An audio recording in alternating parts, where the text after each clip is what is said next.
Alright, so what is good, everybody on YouTube? This is of course your boy B, Bullet RC, coming to you guys again with yet another video. And today, I mean, you already know what time it is, man. It's the end of the week, and that means it's time to get into this week's Heat or Hype, where we talk about the latest sneaker releases, sneaker rumors, or anything I want to talk about in the streetwear or sneaker world. That is what we do here today. And remember, if I don't talk about a shoe, either I forgot about it, didn't edit it in, or it was just that basura that I did not want to expose y'all to it. Now, with All-Star Weekend passing us over, we got a couple All-Star shoes. We got a couple shoes that dropped this week. And then we had the barrage of surprise Doernbecher releases, all capped off by the Doernbecher Air Jordan 6. But we're going to get into that a little bit later. Now, this week we do have, I think there's like 3 Basuda sneakers.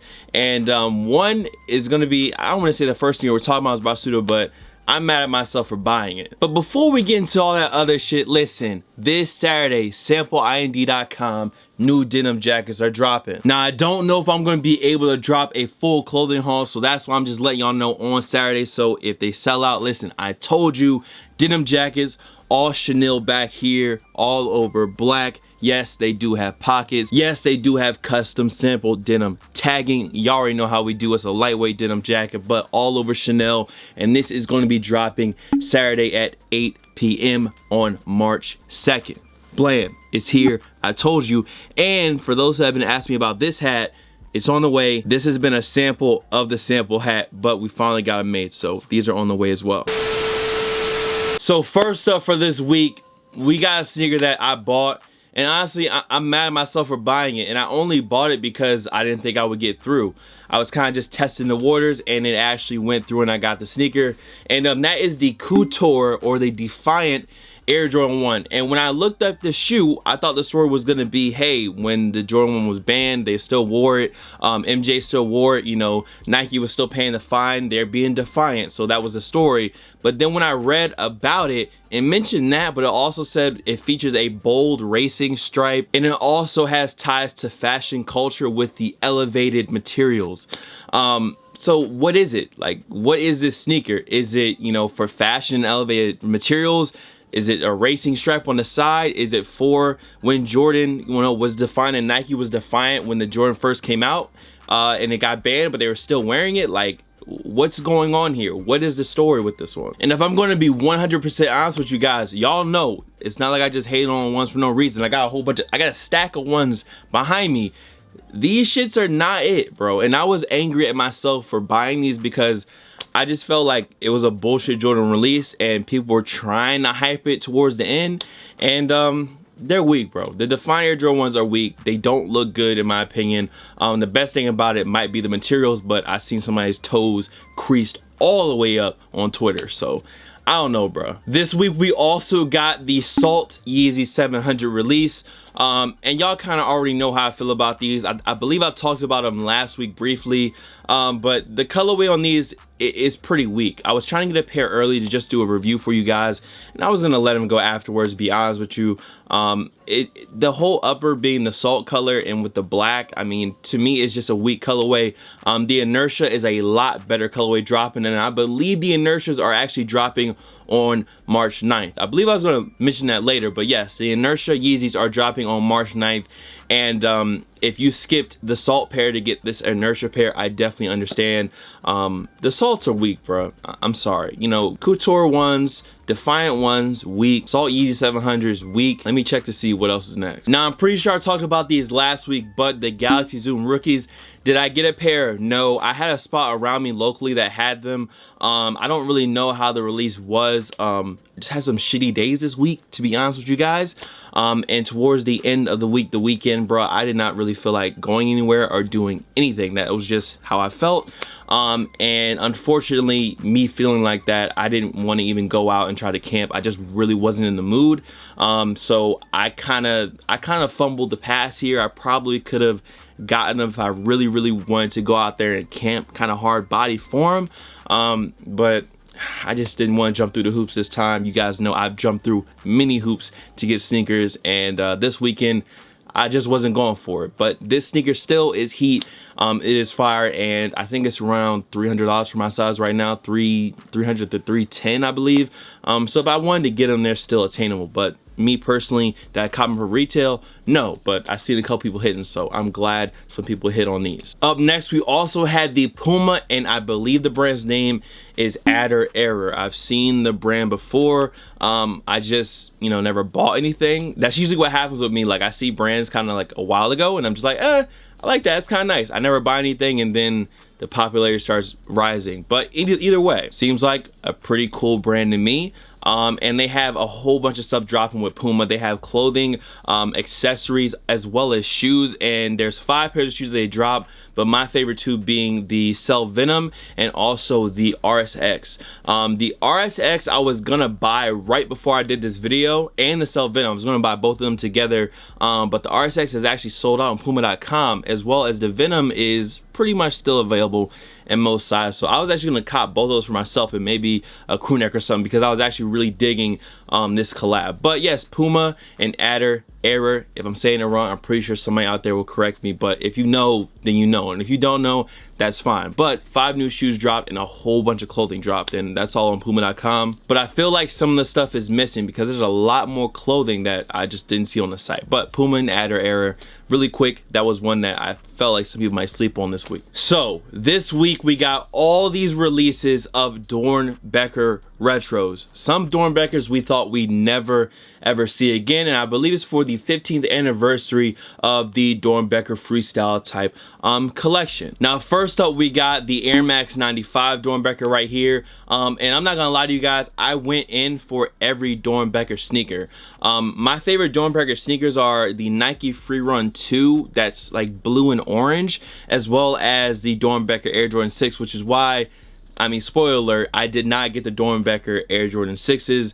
That one hurt. That one hurt, because I remember almost buying them back in Atlanta, almost buying them, and in that video I told y'all that's the best Doernbecher in my opinion, and I had a chance, and actually a local homie got them. I think the homie stays out in Norfolk, he got them, so congrats to him. But yeah, I really wanted those DB6s, bruh. At this point, like, I just want y'all to tell me, at this point, when a shoe is dropping on sneakers, are y'all confident at all that you're gonna get the shoe? Because for me, I don't think I'm gonna get it. Like, anything that drops on sneakers that's the draw, I have already basically in my mind said that I am not gonna get this shoe for retail. So I just wanted to kind of ask y'all for like a general consensus. Like, are y'all still like confident in the draw procedure, or is it just not really friendly for you? We also had the Nike SB Highs drop, the Thumper joints, the yellow and blue guys.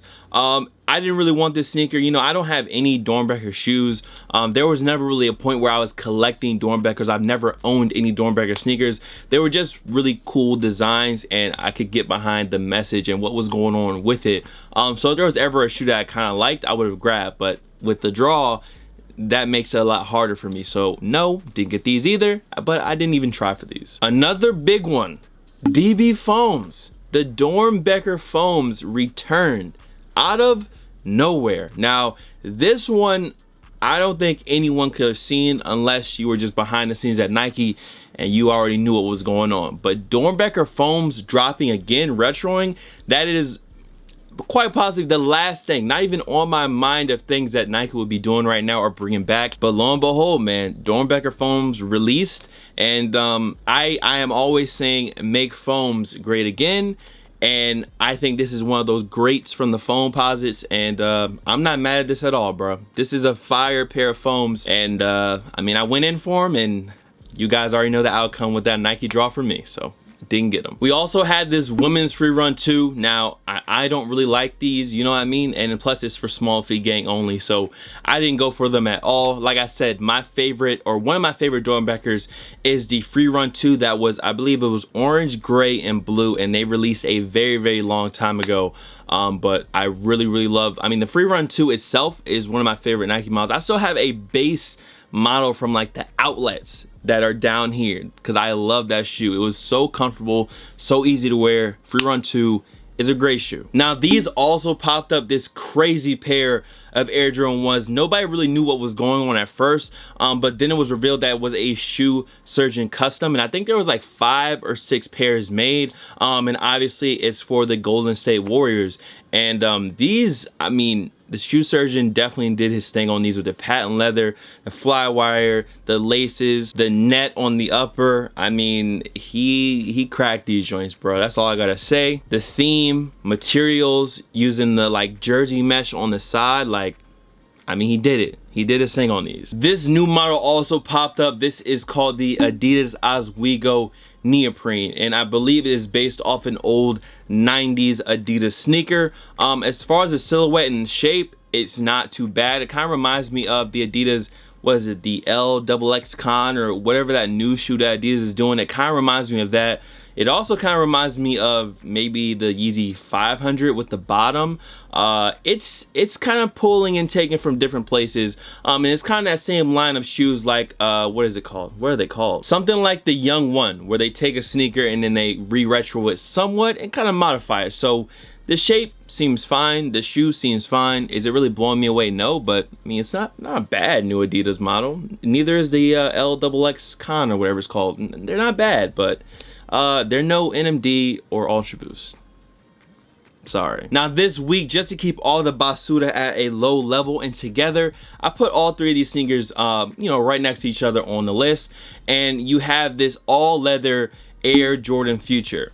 Now, those of us who remember, it really wasn't that long ago, but when the Jordan Futures was popping, when they had the glow colorway, when they had the bread colorway, and then the shoe kind of, you know, it kind of faded off and fell off and no one really cared about the Jordan Future anymore. This right here, this all black leather pair of Futures has to be one of the worst sneakers of this year, hands down. These are on the list, bro, automatic. Then, not only do we have these from JB, then JB brings the slip-on Air Jordan 1 for women. I had a couple of y'all tweeting me about these on Twitter, and yeah, bro, these aren't as bad as the Futures. The Futures they're bad, they're horrible. But these, like, they're outlet, bro. The Air Jordan 1 outlet edition, that's what these slip-ons are. That's all I gotta say. Slip-on Air Jordan 1's, like, I'm not fucking with it. And then we have the return of the Air Rift, a sneaker that I bought, and I don't know what I was thinking when I bought this shoe, because maybe I was trying to be different. Maybe I was trying to do the weird thing, but I think for women, yeah. For guys, I think it's a wrap for the Air Rift, and I remember seeing these already. Like the last time they dropped, they were in the outlets heavy. That's how I got my pair for like 30 or 40 bucks in the outlets. So I don't know why they think bringing them back again is gonna do anything right now. I don't know, but those are the three Basuda sneakers. You got the Jordan Futures, you got these slip-on Air Jordan 1s, and you had the Air Rift. Those were the three worst sneakers for this week. That Future is horrendous, bro. Stop it. Now next up we have what could be a really cool, almost PE like Air Jordan 7, and this is the Milwaukee Bucks pair that you guys are seeing right here. Now the pictures that we got right now don't really help the sneaker out at all. They kind of make the shoes look a little ass, but I still have confidence that this could be a good pair of Air Jordan 7s, and they honestly, from the pictures, look like somewhat of a PE colorway. And this Bucks pair of 7s kind of reminds me of the Raptor 7s, not in the way of the colorway, but you know, a team-based Air Jordan 7. So it could be a good shoe. I really want it to be a good shoe and a good pair of 7s. And depending on what they look like once we get closer to release, I would like to try these out. So Milwaukee Bucks, and I got to cop a Bucks jersey. So OG Bucks jersey, the Ja Rule edition joint. Let's get to the next shoe, bro. So this next shoe is definitely never ever going to be dropping. I just thought they were cool, so I'd mention them. But an all over gold pair of Tinker Air Jordan 3s made exclusively for the man himself, Spike Lee. Now this is supposed to be an Oscars pair, so I guess the Oscars is happening soon, or maybe they have already had, I don't know. I don't pay attention to the fucking Oscars, but if you see him there, he'll be in these. So cool, gold. Very cool. Now this next one right here could be a very, very big release for this year, and it's this Air Jordan 1 that you're seeing now. The thing about this Air Jordan 1 is that it looks like there's Lakers colorways on the outside, but they do tear away and rub away just like the Lance Mountain Air Jordan 1. So people are assuming it's going to be some type of SB collab, just like the Lance Mountain joints were. And honestly, I think this could be really cool. You guys know I love my Lance Mountains. I still have both pairs of Lance Mountains from a very, very long time ago. And these, I mean, the purple and the yellow or the purple and the gold could be cool for Lakers. But I'm really interested to see how these look once people tear them up, because they kind of look, the colors look a little weird off the rip. They look a little dark and kind of weird because of the red underneath or wherever the color is underneath. But another kind of color changing pair of Air Jordan 1s. I fuck with them. I'm definitely looking forward to seeing how these, you know, turn out and look. So JB, not another BS colorway. Could be a pretty fire colorway. Now, second to last for this week on March 9th. Yes, March 9th, the Yeezy 700 Inertias, I said Inertias will be dropping. And I told you already that the Inertias are a better shoe than the Salts, and I fully believe that. This is a way better 700 than the Salts. We're getting a little bit more color here, a little bit. We got a little bit of color here, and that's what I've been asking for. So this pair I'll probably be trying to get, hopefully I can get them early and get a review out to you guys. But Inertia 700s, March 9th. Boom, now you know. And then the last thing for this week, man, I just want y'all's opinion on this pair of shoes right here. It's an Air Jordan 1 and an Air Jordan 11 mixed together. And I just want to say, whoever put the shoe together, good job. Because these two shoes, 11s and 1s, you had to match up the sole. I know them just look crazy from a top-down view. I just want y'all's opinion. What do you think of this Air Jordan 1 and Air Jordan 11 hybrid? Literally cutting the shoes in half and smashing them together to make something. The shoe itself, you know, it's interesting. You know what I mean? Does it exactly look good? I don't think so. It's just kind of like interesting. That's kind of it. I more so just want to say, hey, whoever did put these two shoes together, looks like you did a really good job. But that is it, man. Much love to all the fam, followers, and of course supporters. You guys can follow me on Instagram, Twitter, SoundCloud, Snapchat. The Snapchat is bull.cb, by the way. Here, there, blah blah. Of course, I ain't really cop shit, so I don't got nothing. And them coutures is probably either getting on the bodega or they going back to the store. But Bullet RC, and I'm gonna see you on the next video. New sample IND, new jacket dropping on March 2nd at 8 p.m. EST. I will see y'all there, and I will see you on the next video. And yes, I have been working on a thrifting video. Once I get my car back, hopefully I can drop that for y'all maybe tomorrow. My car should be done tomorrow. My window got smashed out, if you didn't know. But yeah, that's why it was kind of shitty weekend. But I'll see you on the next one. Peace. Walking that on my toes, walking that baby with the O's. They biting, they look, they choose. Looking like gold.